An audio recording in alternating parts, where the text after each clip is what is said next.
है तो L2 किसके पैरेलल होगी, L1 के, which implies L2 is also parallel to L1 and both are belong to the relation. It means this is symmetric too. Moreover, if L1 is parallel to L2 and L2 is parallel to L3, तो तीनों की तीनों L1 L2 के समांतर है और L2 L3 के समांतर है. इट मीन L1 और L3 भी क्या होंगे, समांतर होंगे. और ये also belongs to its relation. Hence, relation R is equivalence relation because it is reflexible, symmetric and transitive. अब second part है, let all lines which is related to the given line y is equal to 2x plus 4 is y is equal to 2x plus c.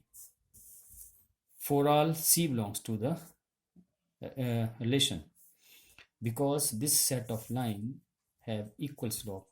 अब देखिए जैसे c है, c की जगह आप जो मर्जी आप लेते चलिए 4 5 6 7 8, तो वो क्या आएगी, इसके पैरेलल ही आएंगे.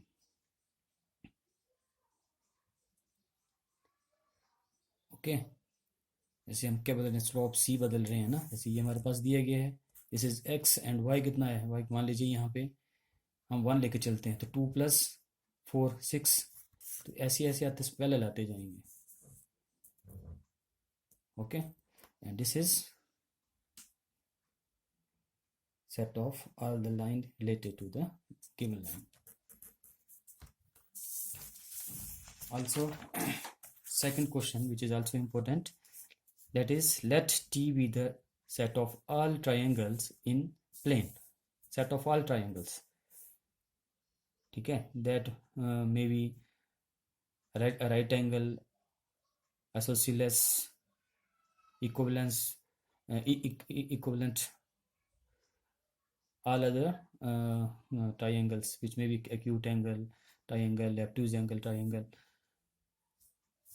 and relation is given is with R is the relation as is the relation in T given y कि T1 and T2, triangle T1 and triangle T2, triangle T1 is similar to congruent to the triangle T2, so that R is an equivalence relation. To understand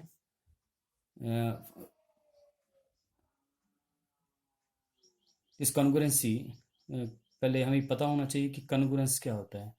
जैसे हम हिंदी में इसको स्पष्ट करना चाहें तो इसका मतलब होता है सर्वांग सम. सर्वांग सम नाम से स्पष्ट है, सर्व अंग समान, जिसके सभी अंग क्या हो, समान हो. तो दो त्रिभुज है जिसके सभी त्रिभुज के मेनली हमारे अंग क्या आएंगे, तो उसके 3 कोण और 3 भुजाएं. यदि किसी त्रिभुज के तीनों कोण और तीनों भुजाएं समान बराबर हैं दूसरी त्रिभुज के, तो वो दोनों आपस में क्या होंगी, अंडरस्टूड है, वो क्या होंगी, कॉन्ग्रुएंट होंगी, सर्वांग सम होंगी.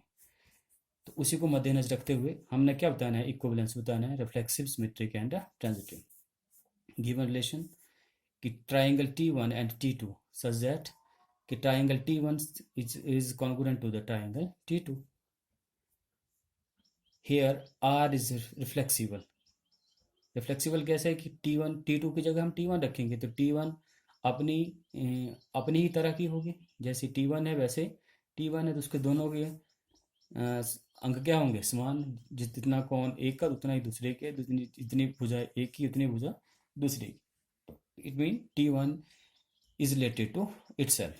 So T1 is congruent to T1. It means it is reflexive. Okay, because every triangle is congruent to itself. Further, if T1 is congruent to T2 and T1, it means congruent to if T1 is congruent to T2, which implies T2 is also congruent to T1. It means T2 and T1 also belongs to the relation. Hence, it is symmetric. ये भी मैंने बता दिया कि दो त्रिभुज आपस में कॉन्ग्रुएंट हैं तो वो एक दूसरे की क्या होंगी, कॉन्ग्रुएंट होंगी, and it is symmetric. Third is T1 is congruent to T2 and T2 is congruent to T3, which implies कि T3 is also congruent to T1 is also congruent to T3 and which is also belongs to the relation. It is reflexive, symmetric and transitive, which implies R is an equivalence relation. This is all about the articles and questions of relations. For further function, we'll discuss in next video. Thank you.